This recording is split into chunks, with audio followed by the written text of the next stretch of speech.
नमस्कार दोस्तों, छत्तीसगढ़ आईटीआई में प्रवेश हेतु ऑनलाइन प्रक्रिया जो है चालू हो गया है। ऑनलाइन प्रवेश फॉर्म जो है लिंक पे अपलोड हो गया है। 2026-27 में प्रवेश हेतु ऑनलाइन प्रक्रिया वेबसाइट पे चालू है।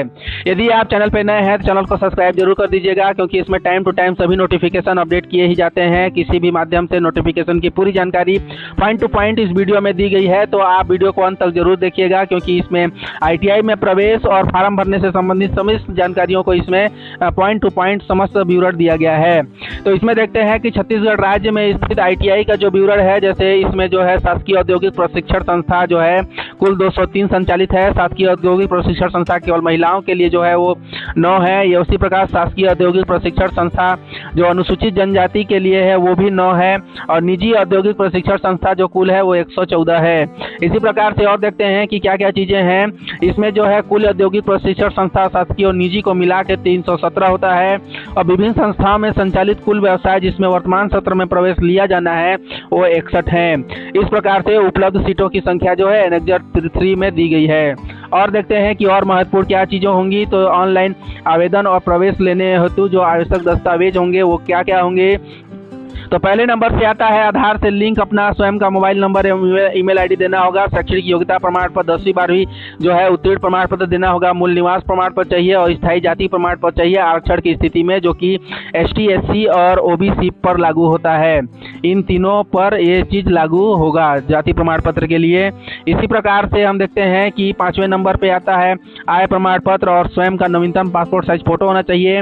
और पेमेंट के लिए आपके पास क्रेडिट कार्ड या फिर यूपीआई या फिर नेट बैंकिंग के माध्यम से आप कर सकते हैं। और दिव्यांगता प्रमाण पत्र चाहिए, अनाथ प्रमाण पत्र चाहिए, भूतपूर्व सैनिक या फिर विभागीय कर्मचारी। विभागीय कर्मचारी मतलब वही कर्मचारी मान्य होगा जो आईटीआई में शासकीय सेवा में कार्यरत हैं। उनके पुत्र और पुत्री होने का प्रमाण पत्र अगर दिया जाता है तो अब उनको आरक्षण का लाभ मिल जाएगा, क्योंकि उसमें जो है शासकीय कर्मचारियों के लिए जो है सीट जो है रिजर्व रहता है। प्रवेश हेतु आवश्यक योग्यताओं को हम देखते हैं कि इसमें प्रवेश हेतु आवश्यक योग्यता क्या होना चाहिए। जैसे शासकीय आईटीआई में प्रवेश लेने हेतु आवेदक को छत्तीसगढ़ का मूल निवासी होना अनिवार्य है। बाहर के निवासियों के लिए यह नहीं लागू नहीं होता है। छत्तीसगढ़ जो है शैक्षणिक योग्यता एवं प्रमाण पत्र आईटीआई में संचालित व्यवसाय जो है जैसे अभियांत्रिकी, इंजीनियरिंग या गैर इंजीनियरिंग जो है व्यवसाय में प्रवेश हेतु आवश्यक जो है न्यूनतम शैक्षणिक योग्यता एनेक्जर 1 के अनुसार दी गई है, जिसमें आवेदक का न्यूनतम शैक्षणिक योग्यता जो है प्रवेश के लिए मान्य होगा, जैसे कि 10वीं या 12वीं होना चाहिए। इसी प्रकार से दिया गया है कि आवेदक किसी संस्था या प्रतिष्ठान में पूर्णकालीन के रूप में अध्ययनरत या फिर कार्यरत न हो। यदि आप किसी संस्था में अध्ययनरत हैं या फिर कार्यरत हैं तो आप आईटीआई नहीं कर सकते हैं, क्योंकि आईटीआई जो है वो रेगुलर बेसिस पे किया जाता है। और देखते हैं कि और महत्वपूर्ण क्या चीज़ें हैं। इसमें दिया गया है कि जो एनेक्जर 2.5 है उसमें जो है व्यवसाय ड्राइवर के मैकेनिक में प्रवेश के लिए न्यूनतम आयु सीमा जो 1 अगस्त 2026 को 18 वर्ष और शेष व्यवसायों के लिए 14 वर्ष से कम नहीं होने चाहिए। इस प्रकार से आप एडमिशन के लिए जब जाएंगे तो विभागीय वेबसाइट पे आपको ऑनलाइन आवेदन करना होगा, तभी आप उसमें एडमिशन ले सकते हैं। और देखते हैं कि और महत्वपूर्ण चीज़ें क्या है जो आपको एडमिशन के समय आवश्यक जो है मदद करेगा। तो इसमें हम देखते हैं कि ऑनलाइन आवेदन के लिए जब विभागीय पोर्टल पर आप जाएंगे या फिर कैटेगरी पिछड़ा वर्ग के आप आवेदन हैं तो आपको जीएसटी शुल्क के साथ 60 रुपये पटाना पड़ेगा। मतलब 60 रुपये उसका आवेदन शुल्क है और जीएसटी जितना लगेगा वो लगेगा। उसी प्रकार से अनुसूचित जाति अनुसूचित जनजाति वर्ग के आवेदकों के लिए 50 रुपये और अतिरिक्त शुल्क और जीएसटी उसमें अन्य अलग से लागू होगा। उसका जो भुगतान का माध्यम होगा वो internet banking, ATM, credit card, offline चालान या फिर यूपीआई के माध्यम से आप फीस का पेमेंट कर सकते हैं। उम्मीदवार के पास रजिस्ट्रेशन के लिए जो आवश्यक दस्तावेज है वो मूल निवास प्रमाण पत्र, 10वीं 12वीं का अंक सूची, स्थायी जाति प्रमाण पत्र केवल आरक्षित वर्ग के लिए मतलब एसटी एससी ओबीसी के लिए, और चाहिए आय प्रमाण पत्र चाहिए, पासपोर्ट साइज फोटो चाहिए, स्थानांतरण प्रमाण पत्र चाहिए, और अन्य प्रवेश संबंधी दस्तावेज जो लागू है जैसे दिव्यांगता, भूतपूर्व सैनिक या फिर अनाथ या फिर शासकीय कर्मचारी के पुत्र पुत्री, इनका आपको एक जो है सर्टिफिकेट आपको देना पड़ेगा। और आपको जो एडमिशन के लिए जो लिंक है वो इस लिंक का अवलोकन करना पड़ेगा। पहले ही बता दिया था, इसमें जो है सीजीपीए और परसेंटेज का मान्य होता है। यदि आप सीबीएसई बोर्ड से हैं तो सीजीपीए, यदि आप सीजी बोर्ड से हैं तो फिर इसमें परसेंट के आधार पे ही चयन किया जाता है। इसकी जो मेरिट सूची है वो सभी अपलोड किए जाते हैं। यदि आपका चयन होता है तो आप एससीबीटी या फिर एनसीबीटी दोनों में आप ले सकते हैं। 2 प्रकार के आईटीआई में संचालित कोर्स हो होते हैं, एक SCVT के माध्यम से चलता है और दूसरा जो है NCVT के माध्यम से चलाए जाते हैं। और देखते हैं कि और इसमें महत्वपूर्ण चीज़ें क्या होनी चाहिए। इसमें जो रिजर्वेशन है वो देखिए, जिले में जो है औद्योगिक प्रशिक्षण संस्थाओं में महिला औद्योगिक प्रशिक्षण संस्थानों को छोड़कर शेष जो है प्रवीणता के आधार पर 50% जो स्थान है राज्य के आवेदकों से भरे जाएंगे। उसके पश्चात शेष जो 50% स्थान भरता है वो जिले के आवेदकों से भरे जाएंगे, जिसमें महिला औद्योगिक प्रशिक्षण संस्थाओं में जिले के आवेदकों को पृथक से जो आरक्षण है उसका प्रावधान नहीं होगा, क्योंकि उसमें जो है महिला का ही एडमिशन होता है। जैसे हम देखते हैं कि आरक्षण का किस प्रकार से और कैटेगरी है। जैसे वर्टिकल आरक्षण जो दिया गया है, क्योंकि इसमें वर्टिकल और हॉरिजॉन्टल आरक्षण की बहुत ही अधिकता दिखाई देती है। अनुसूचित जाति के लिए 12%, अनुसूचित जनजाति के लिए जो है 32% और 2% स्थान विशेष रूप से पिछड़ी जनजातियों जैसे अबूझ, माड़िया, कमार, पहाड़ी कोरवा और बिहोर, बैगा, भुंजिया और पंडो के लिए आरक्षित है। अन्य पिछड़ा वर्ग के लिए 14% का आरक्षण आपको इसमें दिया जाएगा। उसके लिए आपको जाति प्रमाण पत्र की आवश्यकता होगी, नहीं तो फिर नहीं मिलेगा।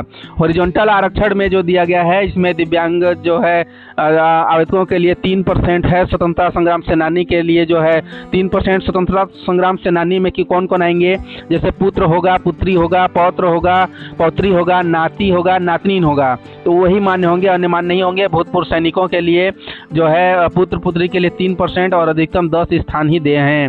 उसी प्रकार विभागीय अधिकारियों एवं कर्मचारियों के लिए चाहे वो रोजगार पक्ष से संबंधित हो या फिर प्रशिक्षण पक्ष से, उसको 5% का आरक्षण मिलेगा। और देखते हैं कि और इसमें क्या है। और महिलाओं के लिए जो आरक्षण है, महिलाओं के लिए जो आरक्षण है वो 30% का आरक्षण है, जिसमें स्थानीय महिलाओं के लिए विभिन्न प्रकार के 30% का आरक्षण वर्टिकल और हॉरिजॉन्टल श्रेणी में दिया गया है।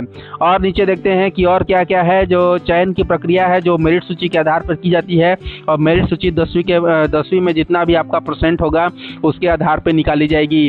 और इसमें जो सीट आवंटन होता है वो जिला के आवेदक और राज्य के आवेदकों को मिला के किया जाता है।